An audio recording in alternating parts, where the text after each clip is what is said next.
Hola, en el podcast de hoy hablamos con Lais Curvelo, creadora de Command Z, otro podcast que habla sobre diseño UX, entre otras cosas.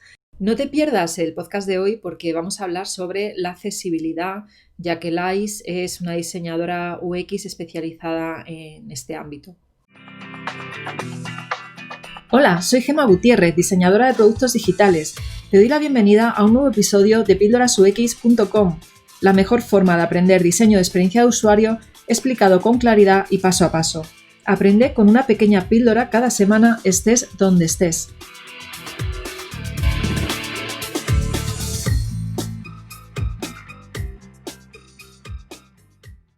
Hola, en el podcast de hoy vamos a entrevistar a Lais Curvelo, una diseñadora de Puerto Rico. Ella nos va a hablar hoy sobre la accesibilidad, pero antes de nada, me gustaría que te presentaras y nos contaras cómo llegaste a ser diseñadora UX. Buenas. Aquí un saludo desde Puerto Rico. Como bien dices, mi nombre es Lais Curvelo. ¿Cómo llegué a ser diseñadora de experiencia de usuario? Bueno, es una pregunta un poco... yo creo que tengo que dar un poquito de trasfondo histórico ahí. Bueno, la realidad es que yo comencé mi carrera como tal dentro del diseño, no necesariamente diseñando de lleno o teniendo una formación académica dentro del diseño. Comencé ¿verdad? Como publicista. Mi educación como tal es en publicidad. Y me fui adentrando en diferentes ¿verdad? Trabajos en los cuales me daban la oportunidad de trabajar mucho con el arte. Y ahí me di cuenta que me encantaba todo lo que eran las comunicaciones, todo lo que era, ¿verdad? Cómo la gente comunica visualmente las cosas. Y una vez ya trabajando en lo que era la producción de eventos y la publicidad, que es mi fuerte, ahí fue donde comencé, me di cuenta que me gustaba mucho analizar las cosas, encontrarle el porqué a todo, cómo podíamos comunicar de una manera más eficiente las cosas. Y entonces, ¿verdad? Me lancé ¿verdad? Una posición de diseño web en una compañía acá en Puerto Rico. Me dieron la oportunidad, me dieron la mano, empezaron, ¿verdad?, a darme trainings, y ahí tuve una formación un poquito más, ¿verdad?, mucho más vasta y mucho más amplia en lo que era el diseño. Y ya ahí empecé a escuchar mucho de lo que eran las experiencias de usuario. Entonces decía, bueno, tal vez no soy muy buena dibujando, haciendo ilustraciones, pero me gusta la lógica de las cosas. Ya yo venía, ¿verdad?, con la mente de la producción de eventos y de cómo las cosas pasan. Y decidí dar el salto y literalmente a crear mi propia educación. Me fui autoeducando a través de nada, de cómo hacemos todos, a través de YouTube, de diferentes libros. Y estuve, ¿verdad?, como una educación muy proactiva dentro de lo que eran las experiencias de usuario. Y ya mi formación de maestría, empiezo lo que es el diseño instruccional, diseño en tecnología e-learning, y cómo viendo, ¿verdad?, cómo la educación se va moviendo al diseño y cómo podemos comunicar, ¿verdad?, de una manera más efectiva a través de la tecnología y educar a las personas. Así que ahí fue que empecé dentro de todo lo que son las experiencias de usuario. Pero sí, ha sido como un journey dentro de todo lo que es comunicación, diseño visual, y el entender el porqué de las cosas. Yo creo que terminé experiencia de usuario porque me gusta de verdad buscarle el porqué a todas las cuatro patas del gato, como digo yo. Muy bien, y una de las cosas que me comentaste cuando hablábamos es que te has ido especializando en accesibilidad. ¿Me podrías contar cómo llegaste a esa especialización? Pues mira, el área de accesibilidad también tiene una historia muy bonita en mi vida, y es el hecho de que cuando comencé mi bachiller, conocí a muy buen amigo. Estábamos en una clase, él comenzó a hablarme de lo más normal, y a finalizar la clase yo veo que él se para, saca su bastón y sigue caminando. Y yo no me había dado cuenta durante una hora y media que yo estaba hablando con una persona completamente ciega. Y a la siguiente clase le hago el acercamiento y le digo, oye, pero nunca me dijiste que era ciego. Y me dijo, pero es que no tengo por qué decirte que soy ciego. Entonces eso fue un choque gigantesco en mi vida porque nunca había tenido una comunicación con una persona ciega en aquel entonces. Y yo me di la tarea de conocerlo más a profundidad porque me interesaba muchísimo cómo ellos ven el mundo, cómo ellos perciben el mundo, cómo ellos viven, punto.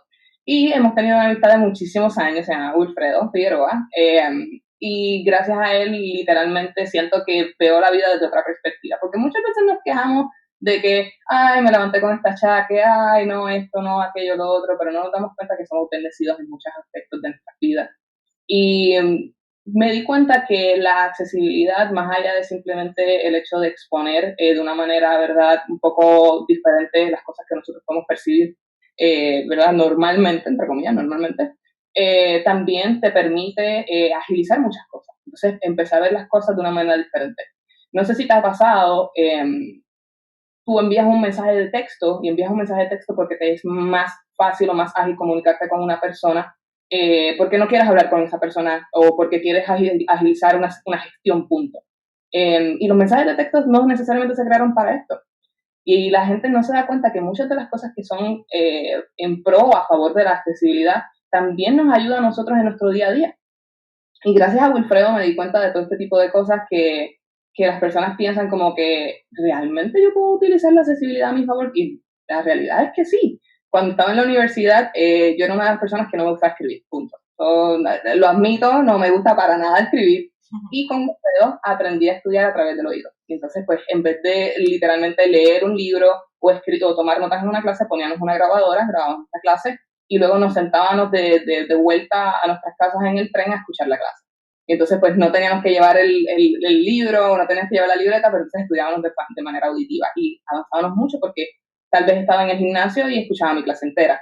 Entonces, pues, así fue que poco a poco empecé a llegar a lo que es la accesibilidad, y mi pasión por el hecho de cómo a través de la accesibilidad podemos también agilizar nuestros procesos de vida, y también no solamente eso, llegar a un mercado mucho más amplio, llegar a personas que literalmente también necesitan este tipo de información de una manera mucho más acomodada a sus necesidades y a su realidad. ¿Y podrías contar para nuestros oyentes, que quizá algunos no sepan exactamente qué es la accesibilidad, podrías contarnos qué es la definición en sí? Claro que sí, mira. La accesibilidad, ¿verdad?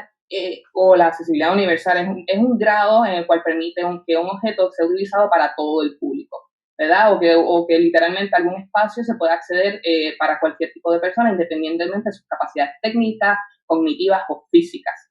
En el caso de lo que es la accesibilidad en la web, una de las cosas más importantes es que la persona pueda entender esa interfase, pueda, ¿verdad? Tener un conocimiento de qué es lo que está pasando en esa interfase y poder tener esa información, poder consumir esa información de esa interfase, ¿verdad? Uno de los principios dentro de la accesibilidad en la web, específicamente para los diseñadores de experiencia de usuario, hay 4 pilares, que es cómo hacer, ¿verdad?, esa experiencia perceptible. ¿Y qué quiere decir esto? Pues que la información se pueda percibir y que la información que está siendo presentada no sea invisible para ese usuario. Muchas veces nos encontramos con diferentes sitios web que cuando tú vas a acceder a través de otro tipo de dispositivos de ayuda, no puedes llegar a ciertos lugares. Para darte un ejemplo, muchas de las personas que tienen algún tipo de discapacidad acceden a la información que en los ordenadores o en las computadoras a través del teclado.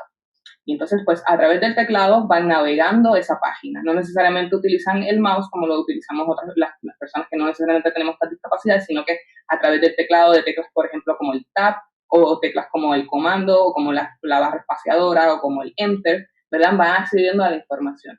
¿Y por qué es importante que sea perceptible? Pues porque realmente cuando estás navegando a través del teclado, muchas veces si no está construida de una manera correcta la página, vas a saltar ese contenido. Entonces ya ¿verdad?, le estás quitando esa ventaja de consumir ese contenido que está expuesto ahí.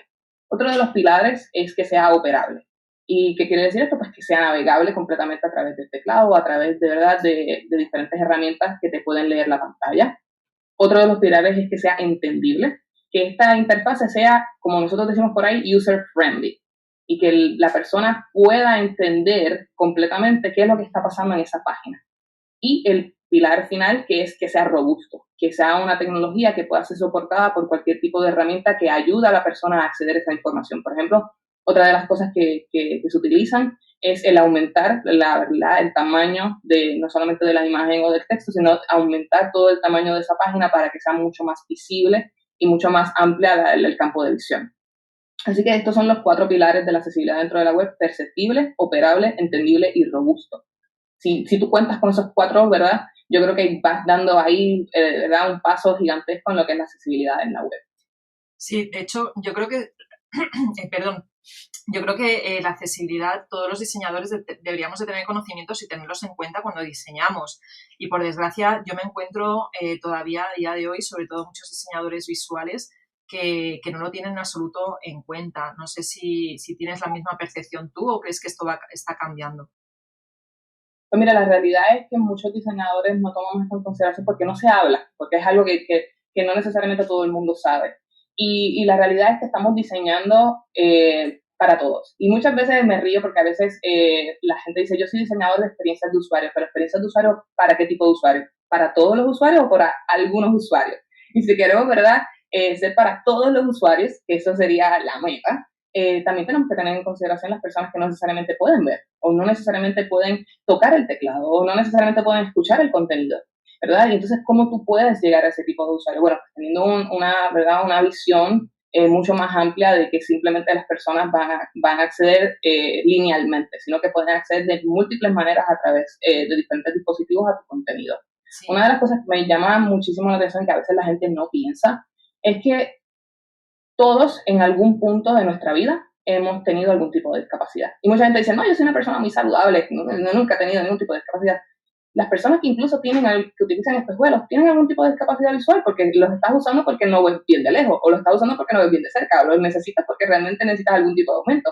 Entonces, cuando tú diseñas, tienes que tomar en consideración incluso estas pequeñas cosas que suenan como que muy simples, pero de verdad que esos son los detalles que cambian a que una experiencia de usuario sea completamente enriquecedora o que sea para todo el mundo en vez de para algunos cuantos. Sí, así que de hecho me gusta mucho esto que comentas de temporal, porque incluso si tienes un brazo roto en un momento o estás en una situación que no tienes movilidad, que puede ser, aunque sea temporal, ya estás en ese área, ¿no? En esa parte. Correcto, definitivamente. Es que un simple hecho de que a mí me gusta mucho este ejercicio y se lo recomiendo a las personas en nuestra audiencia que nos están escuchando. Si tú estás creando una experiencia de usuario para, por ejemplo, una aplicación móvil o para una experiencia que va a ser vista desde tu teléfono, date la tarea al tratar de hacer o completar alguna acción dentro de esa experiencia de usuario con una sola mano y con la otra mano aguantando un café. Trata de hacerlo aguantando un café y llegar a todo lo que necesitas hacer con esa experiencia con una sola mano. ¿Por qué? Porque realmente así vivimos. Estamos de vuelta corriendo y vamos a llegar al tren y estamos solamente con una mano en el café y con la otra en el teléfono, o estamos con una mano en las llaves o agarrando un libro y con la otra el teléfono. Si tu usuario puede completar las tareas con solamente utilizar una mano, ya vamos bien. Entonces, no es solamente el hecho de que estás tomando en consideración la agilidad, estás tomando en consideración tal vez cómo ese producto puede ser más user-friendly, sino que estás tomando en consideración también las personas que probablemente tienen alguna discapacidad motora. Entonces ahí estás creando experiencias completas para todo el mundo. Eso es mega importante. Es muy importante. Y aquí una pregunta que te hago, ya que estabas hablando del diseño inclusivo. ¿La accesibilidad y el diseño inclusivo es lo mismo? Muy buena pregunta. Muchas personas piensan que el hecho de que están diseñando completamente accesible, ya con eso cumplieron y se acabó y se fueron. La realidad es que la accesibilidad a la web, cuando tú la preguntas en el campo, ¿verdad? Muchos diseñadores se limitan a lo que son las W3C, que son las reglas, ¿verdad?, dentro del consorcio de la red mundial y los estándares de la web. Y estas reglas son buenísimas, pero son unas reglas bastante, yo diría, bastante rígidas en lo que son experiencias de usuario. ¿Por qué? Porque están medidas a base de si cumples o no cumples. Entonces, las zonas grises no se cuentan. ¿Por qué digo esto? Porque en términos, por ejemplo, de lo que son el color contrast, que es el contraste de los colores, ellos te dicen, de este punto a este punto vas a cumplir con que esos grises se pueden leer dentro de un fondo blanco. Y si de este punto a este punto tú cumpliste, ya.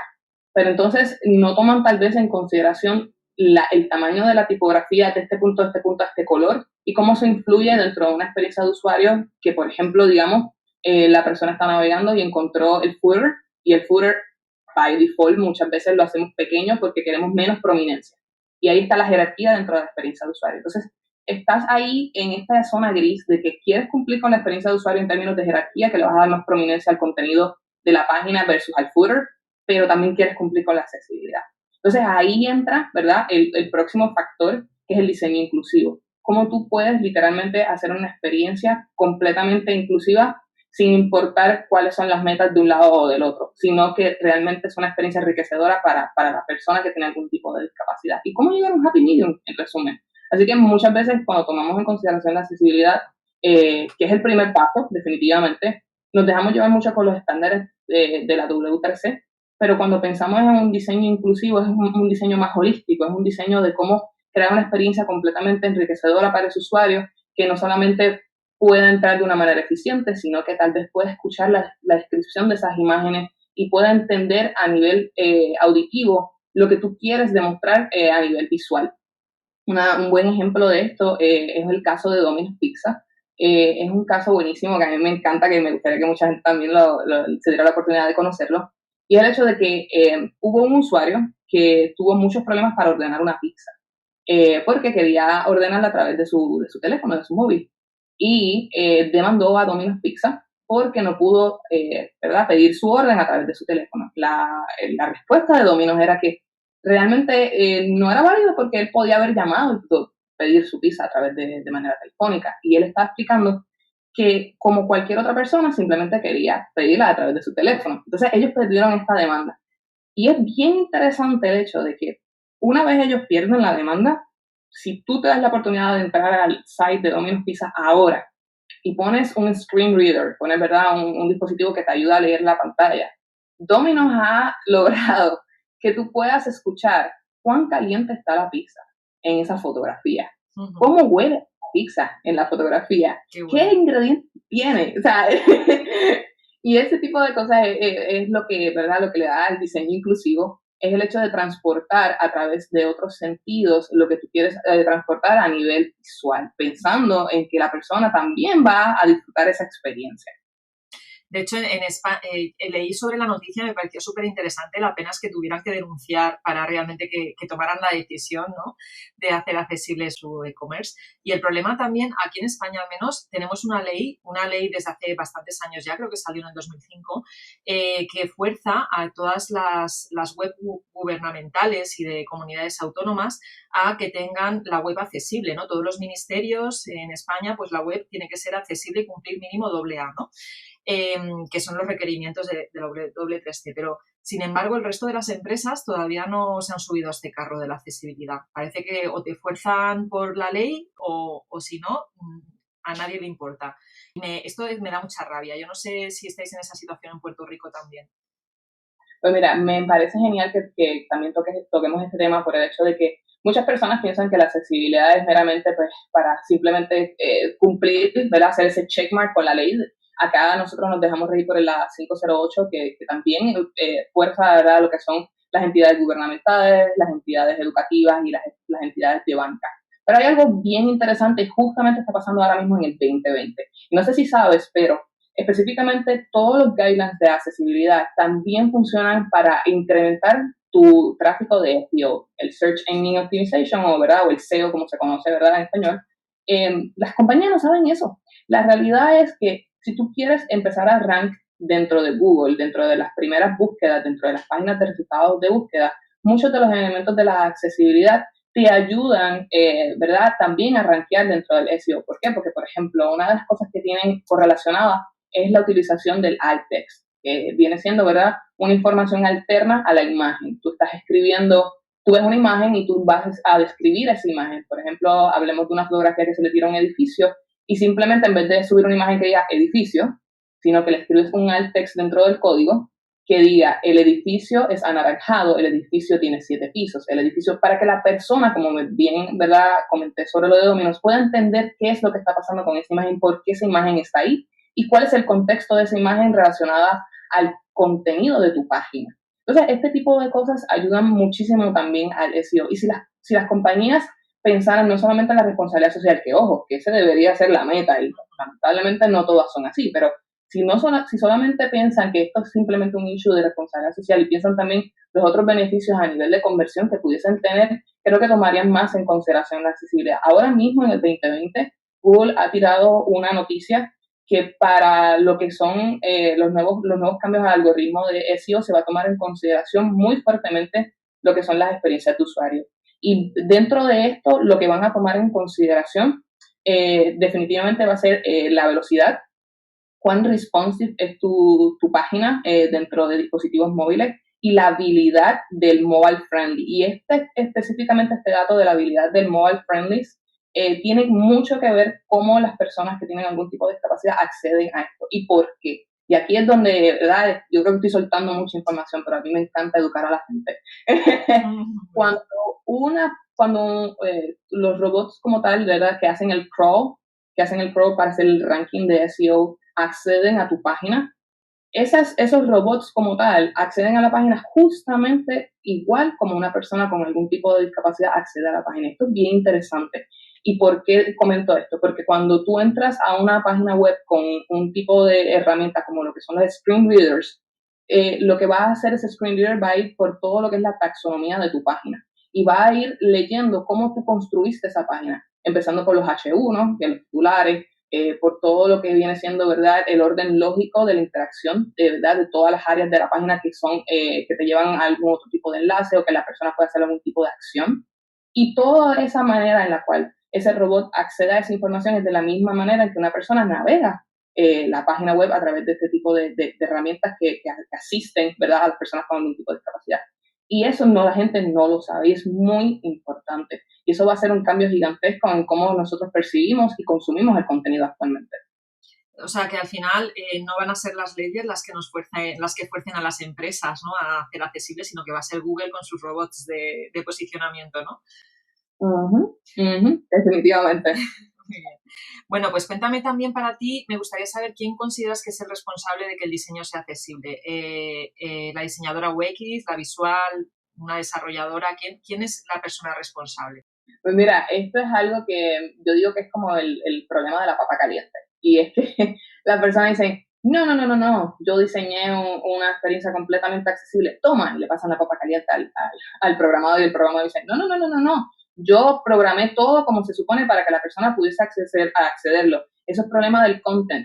Y le tira la papa caliente al de contenido. Y el de contenido dice, no, pero es que mi contenido es completamente accesible porque yo explico lo que está dentro de las imágenes y yo explico el contexto que tiene mi contenido con todas las funciones y las interacciones. Eso no es mi problema. Le vamos a pasar la papa caliente entonces al project manager o al gerente de proyecto. Y el project manager agarra la papa caliente y dice, no, este problema no es mío. Yo pensé este producto o pensé definitivamente esta experiencia desde la perspectiva de mercadeo. Entonces, siguen pasando la papa caliente. Yo digo que esto es un grupo, ¿verdad? Es un trabajo en grupo.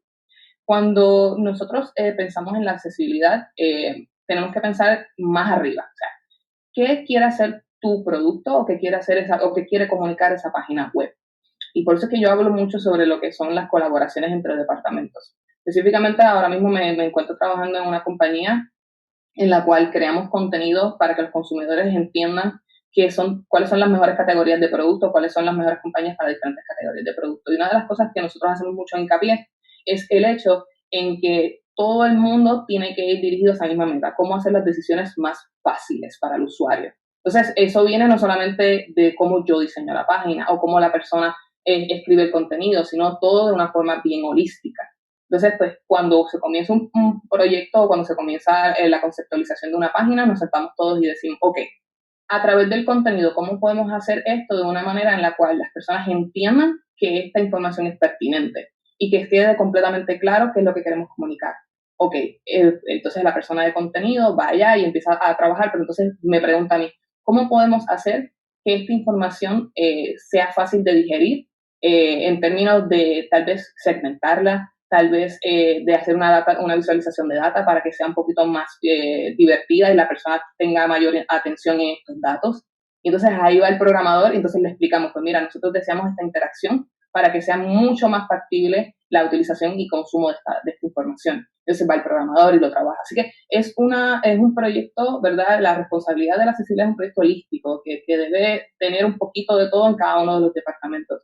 Yo puedo hacer un diseño espectacular, pero si mi diseño no está creado o producido de una manera correcta, no va a ser accesible. Y lo mismo pasa con un contenido que es pensado completamente en la accesibilidad, pero entonces no tiene una visualización correcta. Así que es un trabajo de todos. Totalmente de acuerdo. De hecho, yo creo que todos deberíamos de tener conocimientos y aplicarlos independientemente de si los responsables del proyecto o los stakeholders nos piden que lo tenga o no. O sea, si no te lo piden, aún así tú deberías de tenerlo en tu día a día de trabajo como diseñador. Por ir finalizando, cuéntame, si alguno de nuestros oyentes quisiera aprender accesibilidad, ¿por dónde podría empezar? Pues mira, definitivamente puede comenzar a estudiar lo que son las W3C, ¿verdad? Que son los guidelines de accesibilidad. Hay muchísima información afuera sobre lo que es la verdad, cómo hacer un diseño visual completamente accesible. No necesariamente dentro de experiencias de usuario, pero eso es un área que igualmente yo pienso que también, bueno, déjame hacer un disclaimer aquí. Lo que es lógico para mí no necesariamente es lógico para ti. Por eso es que el aprender y el educarse cada vez más es importante, pero muchas veces dentro de la experiencia de usuario recae para lo que para mí puede ser lógico el hecho de que para ti, si tú te falta un brazo y solamente puedes acceder a través del teclado, ¿te es fácil llegar a esa información? Si tienes los ojos cerrados y estás escuchando esa información, la puedes entender. Así que todo este tipo, ¿verdad?, de test, como digo yo, dentro de cuando estás diseñando, es importante que también tomes en consideración. Así que es un poco también curiosidad. Si quieres comenzar dentro de la accesibilidad, que tengas mucha curiosidad, mucha empatía, que tengas, ¿verdad?, esa pasión por hacer experiencias de usuario que sean enriquecedoras para todas las poblaciones. Y definitivamente ir empapándote un poco también lo que es el diseño integral o diseño inclusivo. A mí siempre me gusta compartir con los oyentes en las referencias del artículo relacionado al podcast, justo referencias pues para que aprendan, o sea que ya me mandarás algunas referencias que creas que con las que pueden comenzar a aprender si es que no conocen nada de este mundillo, ¿vale? Claro que sí, mira, por ejemplo, una de las que te puedo mencionar rápidamente, que yo creo que es como que el buen step para empezar, accessibility.digital.gov. Ahí específicamente ellos tienen una tablita que te dice, mira, vamos a hablar sobre lo que es el diseño inclusivo, cómo se utilizan los diferentes tipos de asistencia tecnológica. Pero entonces también tocan, bien interesante, los 4 o 5 grupos fundamentales para hacer una experiencia de usuario completa, accesible. Tocan directamente cuáles son las responsabilidades de un product management, de un content design, de un UX design, visual design y front-end development. So, ellos tienen esas 5 categorías y te van dando como que unos guidelines de cómo tú puedes lograr la accesibilidad dentro de esas 5 categorías. Así que accessibility.digital.gov es una muy buen pie forzado de arranque. Perfecto, muy bien, Luis. Pues bueno, ya para finalizar, me gustaría que nos comentaras pues cuándo comenzaste tu podcast de Command Z y por qué decidiste hacerlo. Wow, Command Z. Bueno, Command Z Podcast vino de que un día en la mañana me levanté y dije, yo necesito aprender más sobre XYZ y me di cuenta que la única manera de consumir ese contenido era en inglés. Y dije, pero ven acá, tiene que haber algo de esto en español. Y me di cuenta que cuando empecé a tener conversaciones con mis colegas acá en Puerto Rico, muchos de ellos me decían, fíjate, yo no había escuchado sobre eso. O me decían, fíjate, ese tema nunca lo había escuchado. O fíjate, eso es bien interesante, pero yo creo que aquí no se hace. Entonces, me di cuenta que había un poquito de verdad de déficit en cómo nosotros podíamos llegar a información que fuera relevante a la industria en nuestro propio idioma y que estuviera completamente actualizada a las necesidades del 2020, como digo yo. Así que me di la tarea de empezar a llamar a diferentes colegas, a conectarme con diferentes personas, no solamente en Puerto Rico, sino internacionalmente, para poder traer contenido relevante para no solamente Puerto Rico y el Caribe, sino para todo el mundo ¿verdad? Que tenga algún tipo de curiosidad por el diseño y que quiera consumirlo en español. Y una de las cosas que también quería resaltar con el podcast era el hecho de que yo, por lo menos, a mí me encanta decir que siempre que metes la pata aprendes algo. Y entonces, a mí me parecía muy divertido cuando me encontraba con mis colegas, me decía, oye, me acaba de pasar este papelón, y me contaban, no, es que lo que me pasó fue esto y esto y esto, pero fíjate que aprendí esto. Entonces, pues me di cuenta de que todos tenemos en algún punto de nuestra carrera un ups o un momento en el que realmente no nos quisieron necesariamente contar, pero aprendimos tanto sobre eso que no necesariamente le queremos dar para atrás a la situación o queremos olvidar la situación, sino que está ahí por un propósito y que a pesar de que fue algo tal vez embarazoso o tal vez como que fue literalmente un fracaso, aprendiste tanto sobre eso que lo vas a dejar ahí en tu historia y lo vas a dejar en tu memoria. Así que eso es lo que queremos con Command Z, que puedas aprender de los errores de otros colegas y ver cómo resolvieron diversas situaciones para poder entender un poco más sobre esos temas. Cada colega que habla con nosotros es experto en un tema específico y comparte esas experiencias con nosotros. Así que le damos un poquito de Command Z, le damos un poco para atrás a situaciones que tal vez fueron un fracaso, fueron un ups, pero aprendimos sobre eso y maybe la gente dice que no aprende por cabeza ajena. Totalmente, totalmente. Bueno, ya para finalizar, yo comento que nosotras nos hemos conocido precisamente porque formamos parte de una comunidad de podcasters de diseño internacional de habla hispana que se llama Poddiseño. Y bueno, nos podéis seguir. Yo recomiendo totalmente a todos los oyentes de Píldoras UX que escuchen Command Z y también que sigan la red social de Poddiseño, que estamos tanto en Twitter como en Instagram y en Medium. Estamos compartiendo contenido de muchísimo valor y merece la pena conocer más podcasters, más gente, más diseñadores que están compartiendo tantísima información en habla hispana.